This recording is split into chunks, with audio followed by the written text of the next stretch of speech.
Bayangin ini, Indonesia dapat tarif ekspor sawit ke Amerika cuma 19%. Sementara tetangga kita, Malaysia, masih ketahan di 25%. Dan yang lebih panas lagi, Malaysia lagi goyang, rakyatnya turun ke jalan minta Perdana Menterinya turun dari jabatan. Sementara itu, Indonesia diam-diam nyalip mereka dari belakang. Ini bukan cuma perang dagang, ini adu kekuatan antar dua raksasa sawit dunia. Di video ini kita bakal bongkar semua, dari tarif impornya, strategi dagang, sampai demo politik yang bisa jadi justru bikin Indonesia makin di atas angin. Tonton sampai habis biar lo dapat insight-nya.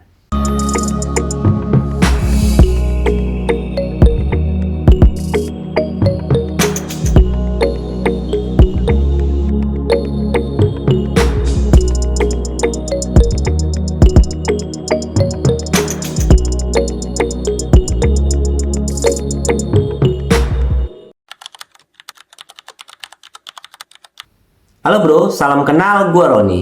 Sebelumnya, gue udah pernah bahas tentang industri sawit dua negara tetangga yang jadi raja sawit dunia saat ini, Indonesia dan Malaysia. Kalau lo belum nonton, ntar linknya gue taruh di deskripsi ya. Oke, kita ke materinya. Juli 2025 jadi momen bersejarah buat Indonesia.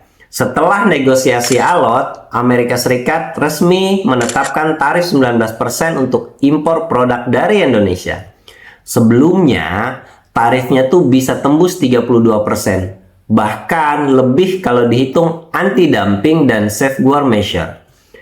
Walaupun masih banyak pro dan kontra soal harga yang harus Indonesia bayar untuk dapat tarif 19% ini, gua pun juga udah bahas ya soal syarat tarif 0% dan kita harus beli produk pertanian Amerika sebesar 4,5 miliar dolar. Apa dampaknya terhadap industri pertanian kita? Ntar gua kasih juga linknya di deskripsi kalau lo belum nonton. Tapi kalau dilihat lagi, so far kita dapat tarif yang lebih baik dari negara kompetitor kita dalam industri sawit, seperti Malaysia, Thailand, Vietnam, dan Kolombia. Walaupun masih kalah dari Guatemala ya. Tapi nih, menurut gua, yang memang harus diperhatikan sih Malaysia dan juga Thailand ya, sebagai eksportir kedua dan ketiga dunia untuk sawit saat ini. Terutama Malaysia nih yang harus kita akui lebih baik dalam produktivitas, pengelolaan, dan diplomasi sawitnya dari Indonesia. Nah, saat Indonesia dapat tarif 19%, sementara ini, sampai video ini dibuat ya, Malaysia masih bertahan di angka 25%. Masih belum dapat kesepakatan baru. Itu artinya produk sawit mereka jadi kurang kompetitif di pasar Amerika Serikat. Bro, selisih 6% itu banyak loh. Walaupun tanggal 28-29 Juli kemarin, PM Malaysia Anwar Ibrahim berkunjung ke Indonesia menemui Presiden Prabowo untuk melakukan konsultasi tahunan ke-13 Indonesia-Malaysia. Yang agendanya meningkatkan kerjasama antar dua negara.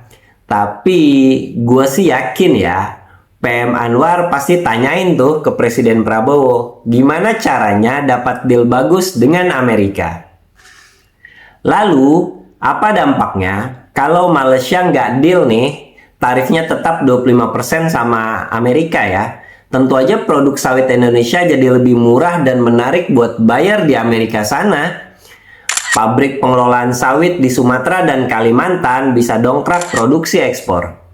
Petani sawit swadaya juga kecipratan pastinya. Untung karena harga TBS ikut naik. Dan memang di atas kertas minggu ini harga sawit lagi naik kan di semua provinsi sawit di Indonesia.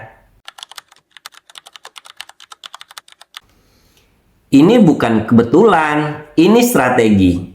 Indonesia tuh udah gencar diplomasi ke Amerika Serikat sejak tahun 2023.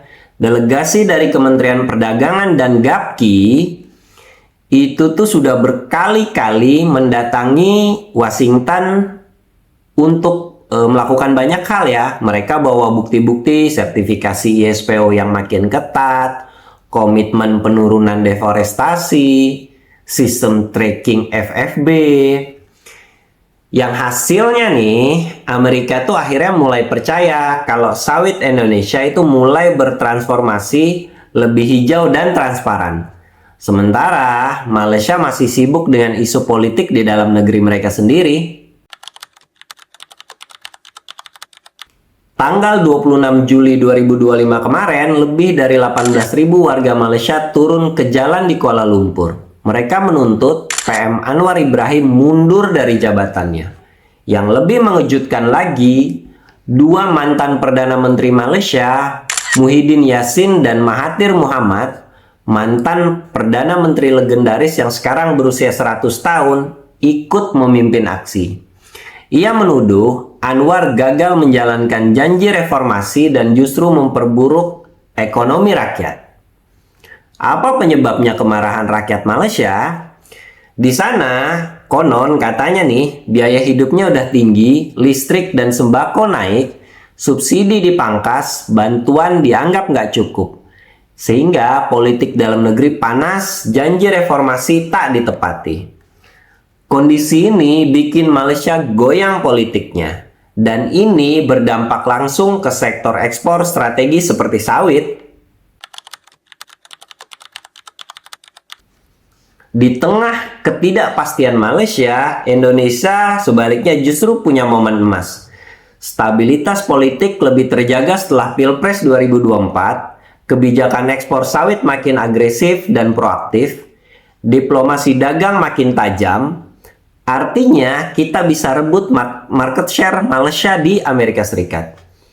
Kalau sebelumnya buyer Amerika Serikat lebih pilih sawit Malaysia, karena katanya nih lebih sustainable, posisi ini mulai goyah. Dengan tarif 19%, Indonesia bisa masuk ke industri biofuel, industri pangan olahan, kosmetik dan household product, serta oleokimia. Kalau tren ini berlanjut, ada beberapa hal yang bisa kita targetkan. Yang pertama nih, naikin ekspor sawit ke Amerika Serikat lebih dari 2,2 juta ton per tahun.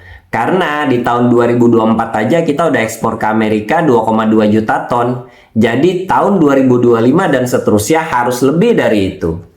Bangun refinery khusus ekspor premium di pelabuhan ekspor utama. Dorong ISPO agar setara bahkan melampaui itu RSPO demi jaminan keberlanjutan jangka panjang.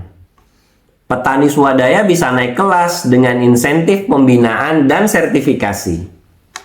Kita udah terlalu lama jadi tukang kirim bahan mentah.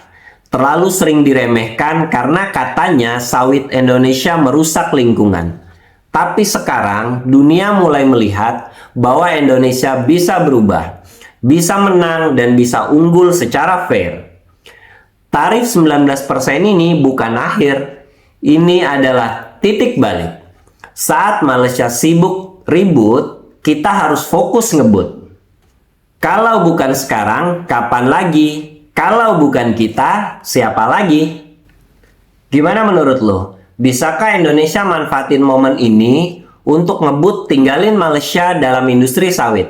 Tulis pendapat lo di kolom komentar. Klik like, subscribe, dan share video ini ke petani, pekerja, eksportir, dan semua yang peduli masa depan sawit Indonesia. Segitu aja video gua kali ini. Semoga bermanfaat. Sampai ketemu lagi di video selanjutnya.